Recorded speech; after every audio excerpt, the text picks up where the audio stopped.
Salut à tous, on se retrouve aujourd'hui pour une petite vidéo qui va passionner et qui va intéresser les fans de Nintendo. Voilà, je vais vous parler de ce que vous voyez là, le Nintendo Power System. Alors qu'est-ce que c'est le Nintendo Power System? Regardez, ça ressemble à une Super Famicom d'un côté. On voit la fente, la touche Eject, la touche Power. Et ici c'est une fente pour la Game Boy.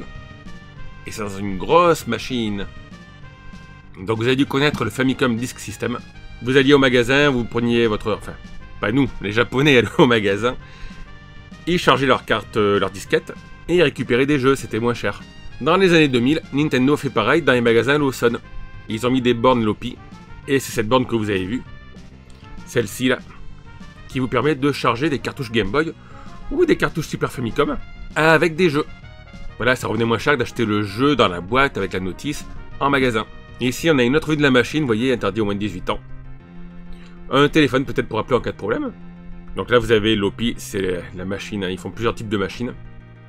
Ici vous mettez la cartouche Super Nintendo, la cartouche de Game Boy. Et sur l'écran en haut, vous choisissez le nombre de jeux, donc je vous l'ai dit, jusqu'à 8 jeux sur une cartouche Super Nintendo. Vous mettez la sélection, vous validez. Après ça vous sort un ticket, vous récupérez la cartouche. Mais le jeu n'est pas inscrit sur la cartouche, il fallait aller en caisse pour que la personne en fait valide le jeu sur sa machine à elle. Voilà, pensez moi que ça chargeait directement sur la machine et que vous partiez avec, mais non. Il fallait passer à la caisse, payer et valider tout ça. Ici on a une autre photo que j'ai trouvée sur internet. Ils ont masqué le Super Famicom, la marque Nintendo, et ils ont mis l'autocollant Lopi sur le... Là il y a marqué Game Boy, je sais pas pourquoi. Donc pour en savoir plus sur la machine, j'ai trouvé le site de nintendo.co.jp, le site Nintendo officiel, qui en parle encore. Voilà, donc ils vous disent c'est nouveau, c'est le Nintendo Power, c'est très puissant. Vous allez au magasin Lawson, hop là, vous aurez 150 titres de jeux au choix, et vous pourrez les télécharger sur votre cartouche. Donc qu'est-ce que Nintendo Power? Vous voyez la cartouche, on la verra après de plus près, la machine. Vous achetez la cartouche vierge, qui coûte 4000 yens, et après vous récupérez des jeux, et les jeux vous payez entre 1000 à 3000 yens. C'est pas excessif, c'était moins cher d'acheter une cartouche en boutique.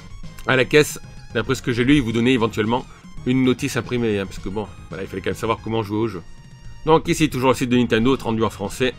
La cassette, voilà, vous achetez la cartouche. Je vous l'ai dit, 3980 yens pour la Super Famicom.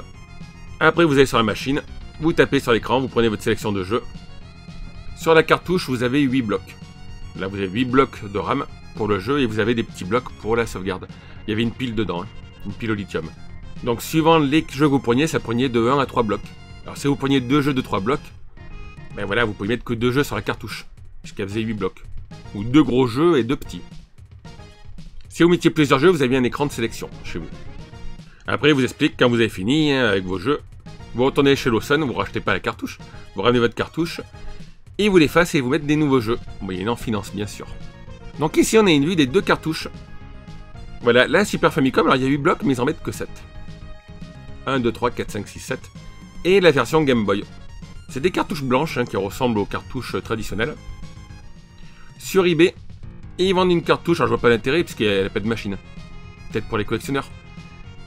Mais voilà, la cartouche en dollars australiens, c'est 89 $. Donc vous voyez comment c'était vendu, vous aviez la boîte, une petite notice, la cartouche qui est un petit peu jaunie. Et ici, les paperasses. La cartouche de face, avec toujours ces petites vis spécifiques à Nintendo. Le dos de la cartouche. Alors sur des autocollants, vous pouvez marquer ce qu'il y avait sur la cartouche, hein, je pense. Et ici, regardez la boîte de plus près, assez sympathique. Super Famicom Nintendo Power. Voilà, la cartouche à mémoire. Donc l'avantage du service, je vous l'ai dit, c'est que vous payez moins cher. Et en plus, il y a eu quelques petites exclusivités au Japon qui étaient disponibles que sur ce format. C'était les jeux Mario Picross. Vous connaissez les jeux Mario Picross? C'est ressorti en ce moment sur la Switch, je crois, avec Sonic, d'ailleurs. Et voilà, il y a eu plusieurs volumes. Il y a eu le volume Mario, le volume Wario, le volume Donkey Kong, et vous connaissez le principe du jeu, hein, vous mettez les cases, voilà, vous coloriez, vous dégagez un petit dessin. Pour la Game Boy, par exemple, la cartouche était moins chère, 2500 yens. Et ils ont fait, voilà, une cartouche déjà préinscrite, vous pouvez acheter des cartouches avec déjà le jeu chargé dessus. Et là, c'est la cartouche avec Super Mario Land 3. Pour la première fois seulement, le jeu était disponible que dans ce format-là, en fait. Vous pouvez pas l'acheter en magasin, dans une cartouche déjà vendue. Comme les jeux Picross, au départ, c'était disponible qu'en allant dans la boutique Lawson et en téléchargeant le jeu sur votre cartouche. Donc il vous donnait un petit feuillet, c'est dommage, on peut pas zoomer sur la photo, le mode d'emploi. Et ici on voit le petit flyer. Voilà, donc je trouve que c'est un truc original, encore une fois, c'est un truc qui est jamais sorti chez nous en France. on n'a pas eu ce genre de système, ça aurait été bien. Plutôt d'acheter une cartouche chère, ou de revendre votre cartouche, vous savez, vous vendez un jeu, alors... F0, bah au départ, il était recherché, puis après, voilà, pas mal de gens l'avaient, c'était plus le jeu du moment. Bah là, vous aviez votre cartouche que vous achetiez 4000 yens. Vous chargiez le jeu, 1000 à 3000 yens. Et quand vous en aviez marre, si vous ne pouviez jouer, bah plutôt de le revendre la cartouche d'occasion, pas toujours évident.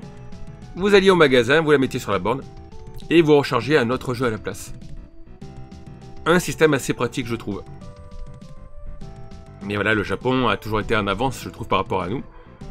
Et ils ont gardé ça pour eux. Le petit écolier, il sortait, hop, il allait chez Lawson. Enfin, pas le petit écolier, puisque ça est marqué moins de 18 ans, je pense. Donc on va dire le lycéen ou les parents. Amener la cartouche au magasin, et hop, il rechargeait la cartouche. Il allait à la caisse, on validait le jeu. On lui donnait un mode d'emploi sur une feuille. Et il rentrait chez lui, il pouvait jouer. Donc le service, je vous l'ai dit, a commencé début 2000. Apparemment, les machines ont été arrêtées à partir de 2002. Après, vous aviez un service par correspondance, vous envoyiez les cartouches. Et ça s'est arrêté finalement en 2007 pour le système. Voilà, mais je connaissais pas ça, moi, donc je sais pas si vous connaissiez. Quand j'ai vu la photo, j'ai dit, mais c'est quoi, c'est une Super Nintendo? Et non, en fait, c'était la partie d'une machine. La Game Boy d'un côté, la Super Nintendo de l'autre. C'est bien, c'est une machine 2 en 1 en plus. La Famicom Disk System, c'était uniquement pour les disquettes. Pour le Famicom Disk, et là, par contre, la machine faisait 2 en 1. Pour bien rentabiliser l'affaire.